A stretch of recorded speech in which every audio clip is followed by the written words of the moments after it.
Hello dear student, आज के इस वीडियो में क्लास 9th केमिस्ट्री के चैप्टर नंबर 3 परमाणु अणु और आयन के सभी दीर्घ उत्तरीय प्रश्नों का उत्तर करने वाले हैं। तो आप लोग बने रहें, शुरू से लेकर अंत तक के वीडियो देखिए। चैप्टर 1 to 3 का हमने यहाँ पे लघु उत्तरीय, अति लघु उत्तरीय और साथ में दीर्घ उत्तरीय करा दिया है, जो आप लोगों को चैनल पर प्लेलिस्ट के रूप में मिल जाएगा। आप वहां से उसको एक्सेस कर सकते हैं। आज की इस वीडियो में चैप्टर नंबर 3 को एक्सेस करेंगे, तो आप लोग बने रहिए, देखते रहिए। अगर आप लोग चैनल पे नए हैं तो चैनल को सब्सक्राइब कर लीजिए, इसी तरह का वीडियो का नोटिफिकेशन आपको मिलते रहेगा। और अगर ये वीडियो पसंद आता है तो आप लोग अपने दोस्तों के पास भी शेयर कर दीजिए, और कोई डाउट रहता है तो आप लोग कमेंट के माध्यम से पूछ भी सकते हैं। तो चलिए फटाफट से बढ़ते हैं अपने क्वेश्चंस की ओर और देखते हैं कि इस चैप्टर में कौन कौन से क्वेश्चन दिए गए हैं। जैसे कि फर्स्ट क्वेश्चन में यहाँ पे कहता है कि बहुपरमाणुक आयन क्या है, कुछ उदाहरण देकर इसे समझाना है। तो देखिए, सबसे पहले आपको इसकी परिभाषा लिख देना है कि बहुपरमाणुक आयन होता क्या है। तो हमने लिखा है कि एक से अधिक परमाणुओं का समूह जिन पर आवेश होता है बहुपरमाणुक आयन कहलाते हैं। अब इनको समझने के लिए आपको उदाहरण को समझना बहुत ज्यादा जरूरी है। तो चलिए मैं आपको उदाहरण से समझा देते हैं। जैसे कि हमने यहाँ पे 3 उदाहरण लिए। अब आप और भी उदाहरण ले सकते हैं, इसमें कोई दिक्कत नहीं है। आप इसको अच्छे से और भी कर सकते हैं, कोई इसमें ज्यादा परेशानी नहीं होगी। जैसे देखिए, हमने लिखा है CO3 2-, यहाँ पे जो आपको ये दिख रहा है ना, यही आयन होता है। क्या होता है? ये आयन होता है। और आयन या तो धनात्मक हो सकता है या तो ये ऋणात्मक हो सकता है। ठीक है, अब यहाँ पे ऋणात्मक आयन है, तो यहाँ पे CO3, ये CO3 क्या है? तो ये कार्बोनेट आयन है। क्या है? यहाँ पे लिख देते हैं कार्बोनेट आयन। ठीक है। SO4 2-, SO4 2- का मतलब क्या है? तो इसका मतलब होता है सल्फेट आयन। क्या होता है? Sulphate ion. अब यहाँ पे आपको समझना है कि एक से अधिक परमाणु। तो देखिए, यहाँ से एक से अधिक परमाणु कैसे? S से सल्फर है और O से ऑक्सीजन है, तो यहाँ पे कितने परमाणु हो गए? 2 परमाणु। यहाँ से कार्बन है और इसमें ऑक्सीजन है, तो ये कार्बोनेट आयन बना, तो यहाँ पे भी 2 परमाणु है। तो एक से अधिक परमाणु जब होंगे और उन पर जो चार्ज होगा, जो आवेश होगा, वही उसका बहुपरमाणुक आयन कहलाएगा। तो आप समझ पाए होंगे। PO4 3 का माइनस क्या लिखेंगे?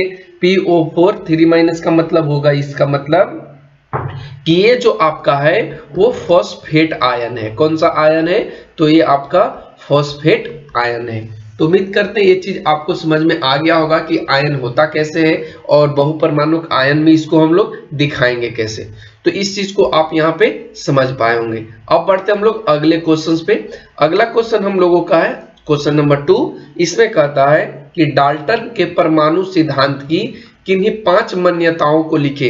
यानी डाल्टन ने जो परमाणु के सिद्धांत दिया था, उसमें से उसकी 5 मान्यता को आपको लिखना है कि उसने 5 चीज को पांच चीज कौन कौन माना था। ठीक है, ये आपको यहाँ पे लिखना है। तो देखिए, हमने लिखा है कि डाल्टन के परमाणु सिद्धांत की 5 मान्यताएं निम्नलिखित हैं, जिनमें फर्स्ट बात कहता है वो कि सभी पदार्थ है वो अत्यंत सूक्ष्म कणों से बना होता है, जिन्हें हम लोग परमाणु कहते हैं। और ये जो परमाणु होते हैं, इसे आप खंडित नहीं कर सकते, आप इसे तोड़ नहीं सकते हैं। ये किसने कहा था? डाल्टन महोदय ने कहा था। सेकंड पॉइंट में हमने लिखा है कि इन्होंने कहा कि किसी भी रासायनिक प्रक्रिया द्वारा परमाणुओं को न तो निर्माण कर सकते हैं आप, और न ही नाश कर सकते हैं। ठीक है। थर्ड पॉइंट में इन्होंने कहा कि किसी तत्व के सभी परमाणु या तो समान होते हैं, अर्थात किसी भी तत्व के सभी परमाणुओं के आकार, द्रव्यमान, रासायनिक गुण सदृश होते हैं, यानी सभी एक जैसा दिखते हैं और सभी समान होते हैं। ये मानना था डाल्टन महोदय का। फोर्थ पॉइंट में इन्होंने कहा कि विभिन्न तत्वों के परमाणुओं विभिन्न आकार, द्रव्यमान, रासायनिक गुण वाले होते हैं। कहने का मतलब है कि विभिन्न तत्वों के जो परमाणु होते हैं वो विभिन्न आकार के होते हैं, उनका रासायनिक गुण अलग अलग होता है। ये ऐसा इनका मानना था। ठीक है। फिर उसके बाद आते हैं नंबर 5 पे, जिसमें इन्होंने कहा कि रासायनिक संयोग में, यानी जैसे ही आप रासायनिक संयोग करेगा ये पदार्थ, वो दो या अधिक तत्वों के परमाणु परस्पर संयोग करके यौगिक बना देंगे, ये इनका मानना था। तो ये 5 पॉइंट्स आपको लिखना था, जो आपके बुक में भी लिखा है, आप बुक से डायरेक्टली इसको लिख सकते हैं, इसमें कोई दिक्कत नहीं होगी। अब बढ़ते हम लोग क्वेश्चन नंबर 3 पे। क्वेश्चन नंबर 3 कहता है कि उदाहरण के साथ किसी तत्व की संयोजकता की व्याख्या कीजिए।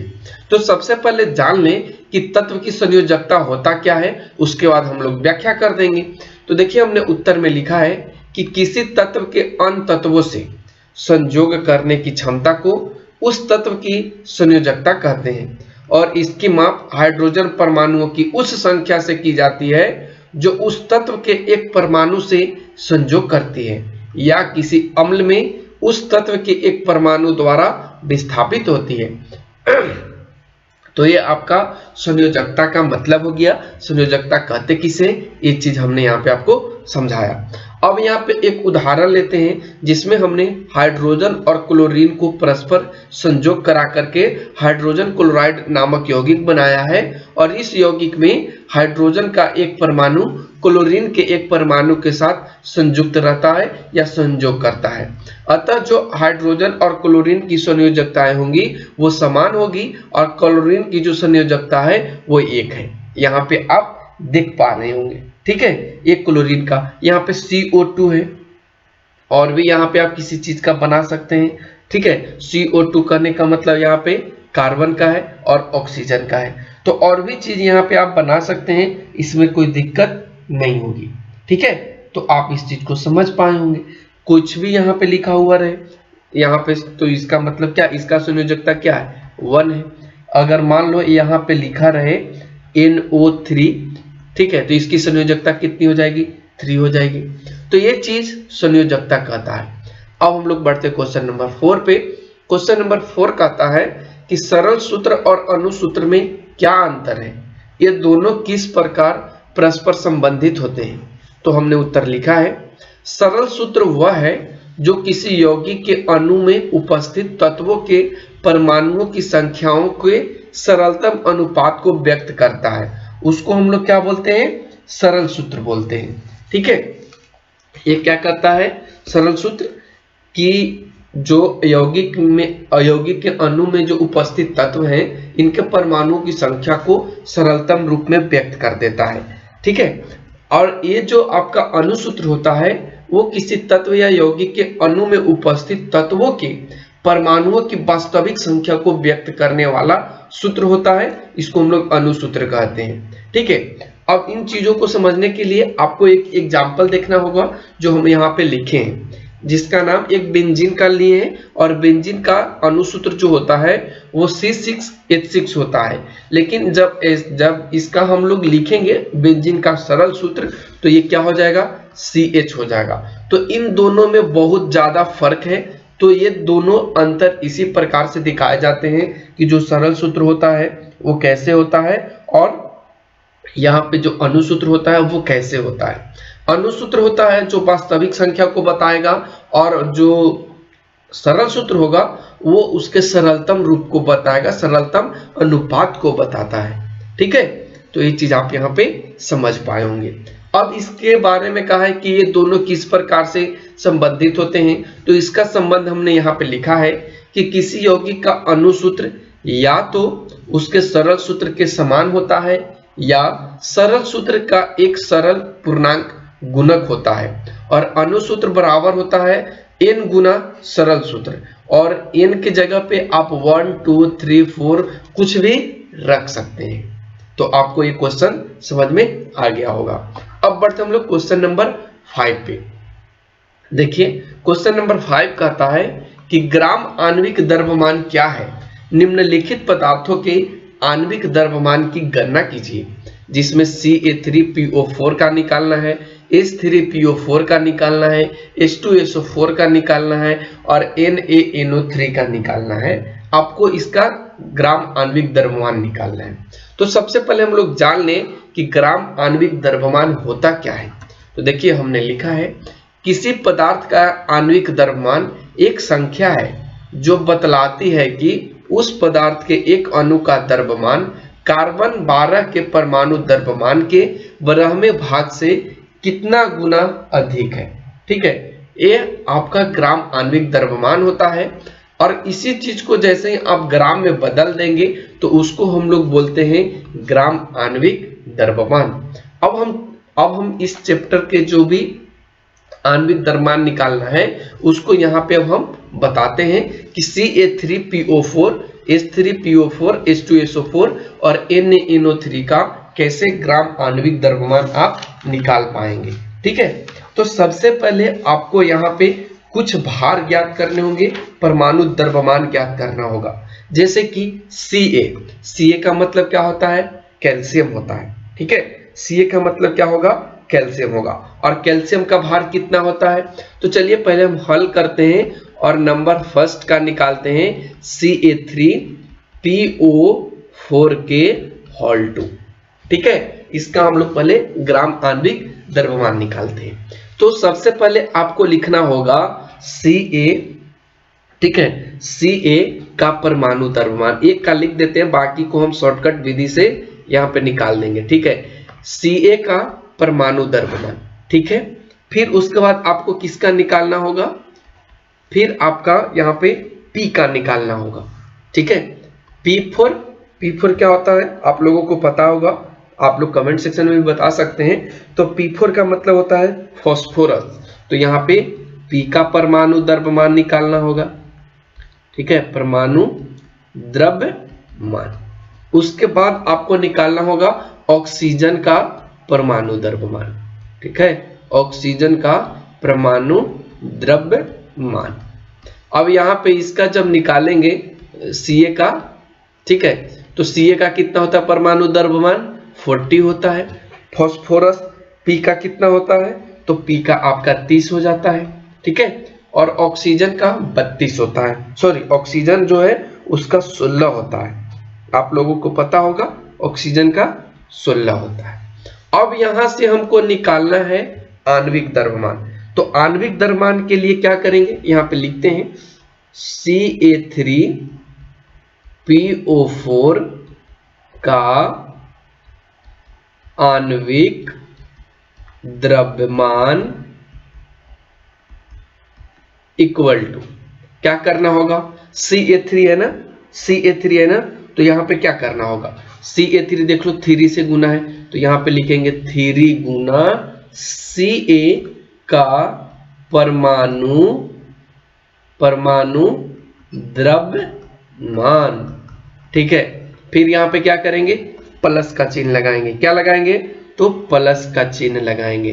फिर यहां पे ब्रैकेट डालेंगे और ब्रैकेट में क्या लिखेंगे, तो इधर लगा देते हैं 2, क्योंकि ब्रैकेट के बाहर 2 है, तो हमने यहाँ पे 2 गुना कर देते हैं यहाँ पे, और यहाँ पे अंदर में लिख देते हैं P का परमाणु द्रव्यमान प्लस किसका लिख देंगे, ऑक्सीजन का परमाणु द्रव्यमान।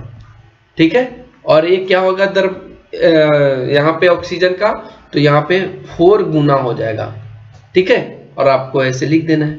अब यहां बढ़ो तो क्या लिखोगे, 3 गुना कैल्शियम का क्या हो जाएगा, यहां पे देखो निकाले हम 40 प्लस, अब क्या लिखेंगे 2 इंटू P का कितना है 15 गुना 1 कर देना है प्लस 4 गुना 16।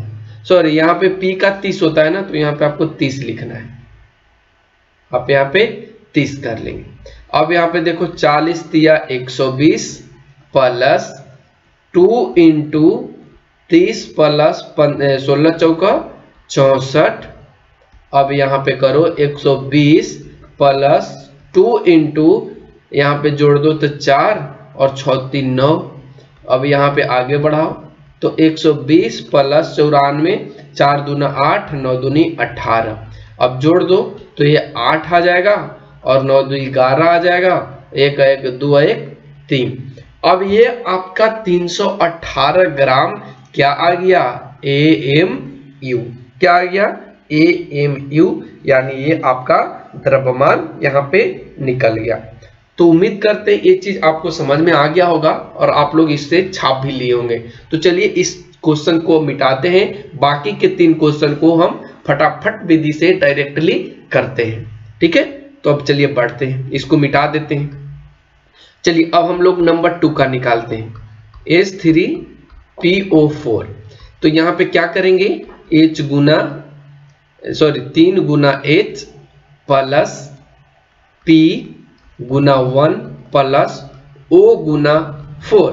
ठीक है, अब यहाँ से 3 गुना हाइड्रोजन का कितना होता है, 1 होता है, फास्फोरस का 30 होता है, अभी हमने आपको बताया था, प्लस ऑक्सीजन का 4 गुना यहाँ पे लिख देंगे 16 होता है।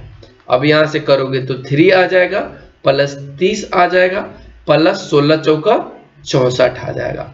जब इसको आप जोड़ दोगे तो 4 3 7 97 AMU आ जाएगा। अब चलिए हम लोग थर्ड को कर लेते हैं, H2SO4। तो यहाँ पे क्या लिखेंगे, यहाँ पे 2 गुना H लिखेंगे, प्लस S गुना 1 लिखेंगे, प्लस O गुना 4 लिखेंगे। ठीक है, इस तरीके से आपको यहाँ पे करना है। अब यहाँ पे देखिए 2 गुना हाइड्रोजन का 1 हो जाएगा, S का मतलब यहाँ पे क्या होगा, S का मतलब आपका यहाँ पे होगा सल्फर, और सल्फर का जो होता है, ठीक है, सल्फर का जो होता है वो 32 ही होता है। तो यहाँ पे क्या लिखोगे, 32। ठीक है, 32 गुना 1 प्लस 16 यहाँ पे होता है ऑक्सीजन का, तो 16 गुना 4। ठीक है, अब यहाँ पे 2 प्लस 32 प्लस 16 चौका 64। अब यहाँ पे 2 2 4 4 8 6 3 9, एक क्या आ जाएगा 98 AMU। अब यहाँ पे हम एक 4 का निकाल देते हैं, जिसमें NaNO3 है। Na का मतलब क्या होगा यहाँ पे तो आप लोगों को पता है Na का मतलब सोडियम है, तो Na गुना 1 प्लस N का मतलब यहाँ पे क्या हो जाएगा, ठीक है, N का मतलब क्या हो जाएगा नाइट्रोजन, तो 1 प्लस O गुना 3। अब सोडियम का कितना होता है तो आप लोगों को पता होगा, और नहीं तो आप लोग थोड़ा सा याद कीजिए। सोडियम का आपका होता है 23 गुना 1, उसके बाद नाइट्रोजन आया तो नाइट्रोजन का होता है 14 गुना 1 प्लस ऑक्सीजन का कितना होता है 16 गुना 3। अब यहाँ से करोगे तो 23 प्लस 14 प्लस 16 48। अब सबको जोड़ दो, 4 8 4 12 12 3 15 के 5 5 1 6 6 2 8 85 AMU।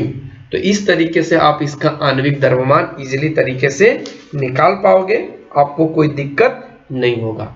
अब बढ़ते हम लोग आगे के क्वेश्चन, जिसमें रासायनिक सूत्र लिखना है।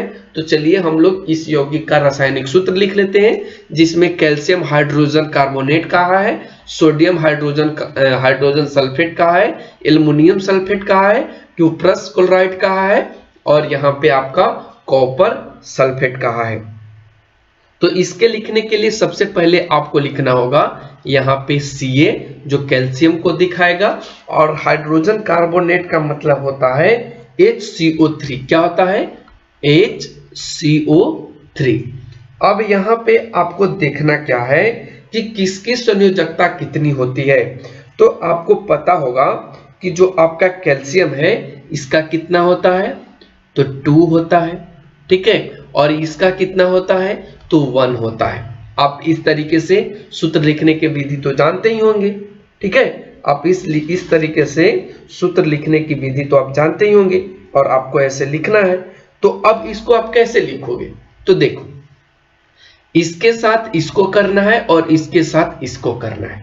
तो क्या लिखोगे CaHCO3 के होल 2। तो ये आपका हो गया कैल्शियम हाइड्रोजन कार्बोनेट। आपको ऐसे सूत्र लिखना है। तो फर्स्ट का हो गया। अब सेकंड चलते हैं। सेकंड का यहाँ पे हम लिखेंगे सोडियम। तो सोडियम का Na होता है, और हाइड्रोजन सल्फेट का मतलब कितना होता है तो हाइड्रोजन सल्फेट का मतलब बच्चों होता है HSO4। लिख देंगे SO4। अब यहाँ पे सोडियम कैसा बंधन करता है, तो सोडियम आपको पता है ये 1 करता है, और हाइड्रोजन जो सल्फेट है ये भी 1 करता है। तो यहाँ से ऐसे करना है, यहाँ से ऐसे करना है। तो यहाँ पे लिखेंगे NaHSO4, ये आपका सेकेंड का हो गया, ये आपका फर्स्ट का हो गया। अब यहाँ पे हम लोग थर्ड का करते हैं, यानी ए थर्ड करने का मतलब बी, और ए का फॉर्मूला हो गया। और आप सी का करते हैं, सी है एल्यूमिनियम सल्फेट, तो एल्यूमिनियम को पहले Al लिखिए और सल्फेट को आपको क्या लिखना है, SO4। क्या लिखना है, SO4। अब एल्यूमिनियम कैसा बंधन करता है, तो एल्यूमिनियम जो आपका बंधन करता है बच्चों वो करता है 3, तो यहाँ पे क्या लिखेंगे 3, और इसका SO4 का जो वैलेंसी है यानी संयोजकता है ये कितना है 2, तो यहाँ से ऐसे जाएगा और यहाँ से ऐसे जाएगा, तो आपको लिखना है Al2SO4 के होल 3, ये आपका हो गया एल्युमिनियम सल्फेट। अब यहाँ पे और बचा D और E, तो चलिए हम यहाँ पे कर देते हैं D बराबर, तो D है आपका क्यूप्रस क्लोराइड। तो देखिए क्यूप्रस करने का मतलब यहाँ पे क्या है, तो आप लोगों को पता होगा कि क्यूप्रस का मतलब यहाँ पे दिया है किसका नाम, तो यहाँ पे कॉपर का नाम दिया है क्यूप्रस, तो यहाँ पे लिखेंगे Cu और इधर लिखेंगे ऑक्साइड। तो अब क्या देख रहे हैं कि जो ऑक्साइड है ना क्यूप्रस ऑक्साइड, इसका जो फॉर्मूला होगा वो क्या हो जाएगा Cu2O, आप इसका लिख लेंगे क्वेश्चन यहाँ पे D का, ठीक है, ये आपका D का फॉर्मूला हो गया Cu2। कॉपर सल्फेट आता है, तो कॉपर सल्फेट का क्या लिखेंगे Cu, ये आपका ई फॉर्मूला है Cu, ठीक है, और सल्फेट का क्या होता है तो SO4 होता है। आप लोगों को पता होगा कि कॉपर का क्या होता है, तो कॉपर जो संयोजकता रखता है वैलेंसी वो कितना रखता है, ठीक है, कॉपर कितना रखता है, तो कॉपर अपने आप में जो रखता है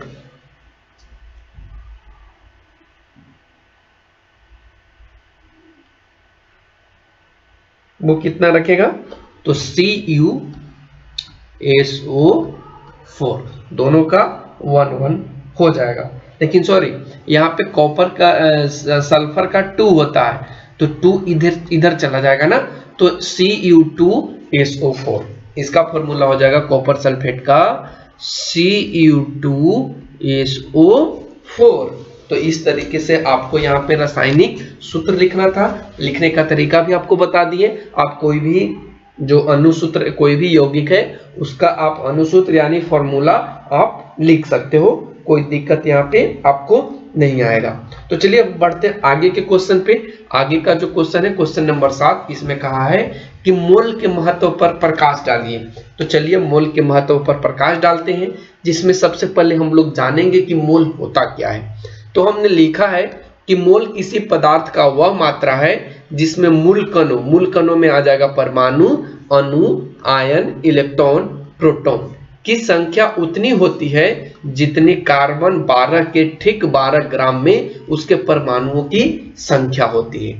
हमने यहाँ पे मोल के महत्व में लिखा है कि यह पदार्थ के 6.022 गुने 10⁻23 कणों का निरूपण करता है। ये मोल का काम होता है। किसी एक तत्व के 1 मोल का द्रव्यमान उसके 6.022 गुने 10⁻23 परमाणुओं के कुल द्रव्यमानों के बराबर होता है। थर्ड में हमने लिखा है कि पदार्थ का 1 मोल उस पदार्थ के 1 ग्राम शुद्ध द्रव्यमान को व्यक्त करता है। और नंबर 4 पॉइंट में हमने लिखा है कि मानक ताप और दाब पर किसी गैस के 1 मोल का आयतन 22.4 लीटर होता है। तो ये मोल का महत्व था जो हमने आपको बता दिया। तो आज के लिए बस इतना ही, क्योंकि इस चैप्टर में आपको इतना ही क्वेश्चन दिए गए थे। तो आज के वीडियो आपको कैसा लगा आप लोग कमेंट सेक्शन के माध्यम से पूछ सकते हैं, और आप लोग अपने राय को कमेंट सेक्शन के माध्यम से बता भी सकते हैं। तो आज के लिए बस इतना ही। Thanks for watching, take care, bye bye.